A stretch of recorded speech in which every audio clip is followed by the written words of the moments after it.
Mesdames et messieurs, bonsoir. Ravi de vous retrouver pour votre journal en français de ce soir. Voici les titres. Le Cambodge a demandé à la Malaisie d'approfondir davantage ses relations et sa coopération parlementaire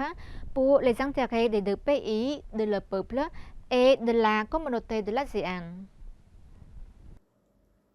La demande a été faite par Smt Moharosapetika Thapadei Khonsodari, présidente de l'Assemblée nationale, alors qu'elle recevait le premier jet au palais de l'Assemblée nationale à Phnom Penh. Son Excellence Saharuddin bin Un, nouvel ambassadeur de Malaisie au Cambodge. Smt Khonsodari a exprimé son appréciation pour les liens solides d'amitié et de coopération établis au cours des 6 dernières décennies et a suggéré de promouvoir la coopération entre les corps législatifs des deux pays à travers le groupe d'amitié parlementaire, les femmes parlementaires, les jeunes parlementaires et le secrétariat général. En outre, le président de l'Assemblée nationale cambodgienne a demandé à la partie malaisienne de stimuler les investissements, le commerce et la formation des ressources humaines, en particulier la technologie, pour les jeunes cambodgiens. Elle a aussi mis l'accent sur le potentiel du Cambodge en matière de production halal que la Malaisie pourrait exporter vers des pays tiers et a proposé une augmentation des vols directs entre les deux pays. De son côté, son Excellence Saharuddin bin Un a exprimé sa ferme détermination à renforcer les relations et la coopération bilatérale existantes entre les deux pays à un nouveau niveau, en particulier à poursuivre la mise en œuvre des projets de coopération déjà convenus sur le commerce et les investissements, l'emploi et l'enseignement et formation technique et professionnelle, la technologie numérique, la connectivité et l'industrie halal lors d'une visite de Smt Moharosapetika en Malaisie en février dernier. Son Excellence Saharuddin bin Un a également souligné le rôle clé du Cambodge sur la scène régionale et internationale. Smt Moharosapetika Premier ministre du Royaume du Cambodge, à l'occasion de la 19e journée nationale de la pisciculture, a recommandé à la commission interministérielle de prévenir et éradiquer les crimes liés à la destruction des forêts inondées et à la pêche illégale dans le lac Tonlé Sap, en particulier pendant la période où les poissons se produisent et pondent. Cette journée s'est tenue tous les ans et cette année, elle s'est déroulée au 1er juillet dans le district de Precho, province de Kampong Cham. Samdech Thapadei a également souligné que la promotion de l'éducation et la participation de la population à la conservation pour la durabilité des ressources halieutiques pour notre prochaine génération sont aussi importantes. Le Premier ministre a souligné que le gouvernement royal du 7e mandat continue de considérer l'agriculture comme un secteur prioritaire important qui contribue activement à assurer la sécurité alimentaire, à promouvoir le niveau de vie de la population, à réduire la pauvreté et à soutenir la croissance économique en maintenant l'équilibre entre la conservation et le développement. En fait, le secteur agricole cambodgien continue de rester solide et contribue de manière significative à atténuer l'impact négatif sur l'économie cambodgienne, notamment en assurant la sécurité alimentaire. Samdech Thapadei a dit que le gouvernement royal du 7e mandat, dirigé par le Parti du peuple cambodgien, continue de mettre en œuvre le principe d'exonération fiscale de l'impôt sur les terres agricoles familiales, de la taxe à l'importation, des matériels agricoles, des produits agricoles et des denrées alimentaires de base pour la vie quotidienne des habitants jusqu'à la fin 2028, ainsi que 2 incitations fiscales supplémentaires pour la production nationale, la fourniture ou l'exportation de riz, de maïs, de haricots, de poivre, de manioc, de noix de cajou et de caoutchouc.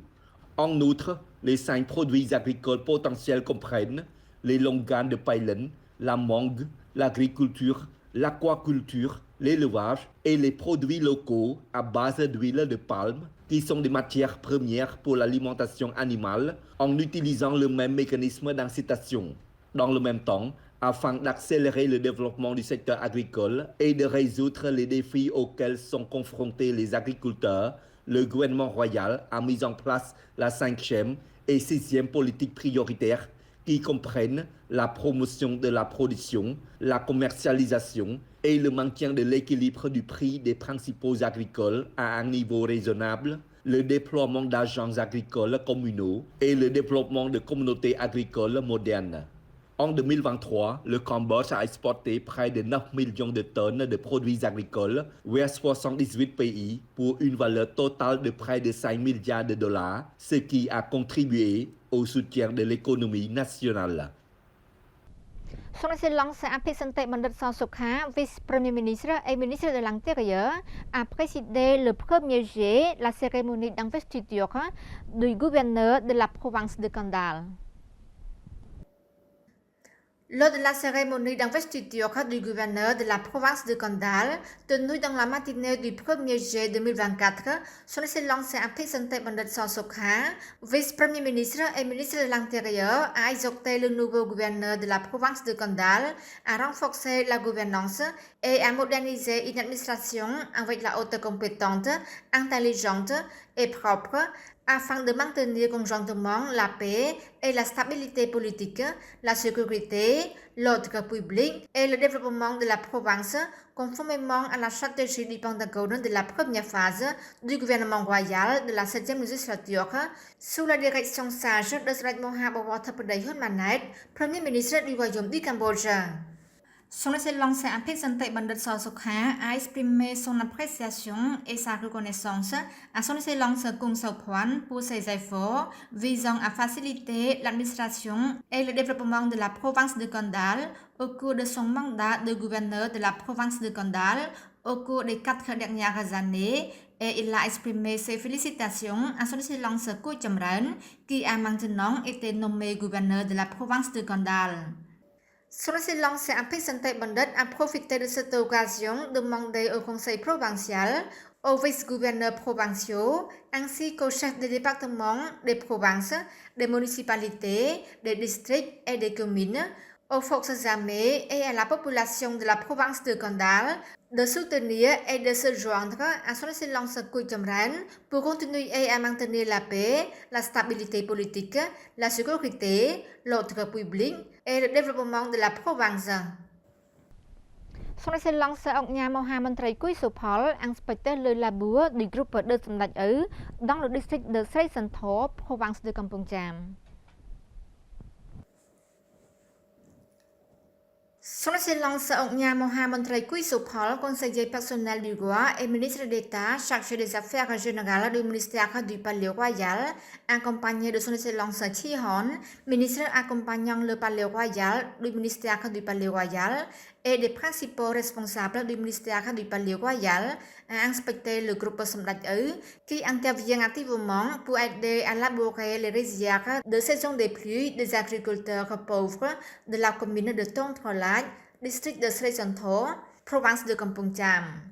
Le groupe de Samdach Eux a commencé à labourer les terres agricoles pour les agriculteurs de cette localité, atteignant 148 hectares.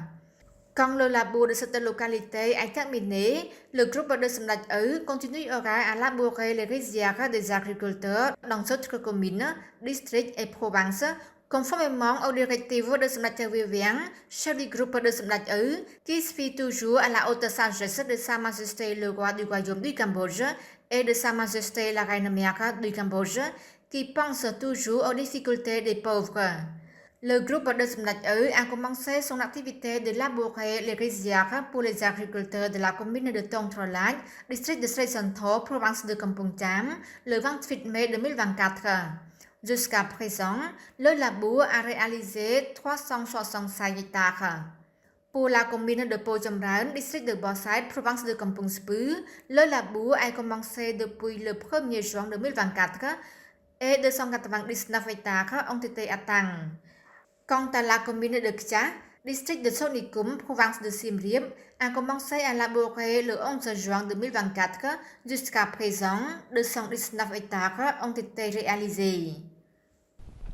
Ça la fin de notre journal. Merci pour votre fidélité. Bonne suite de programme. C'était Vika. À demain.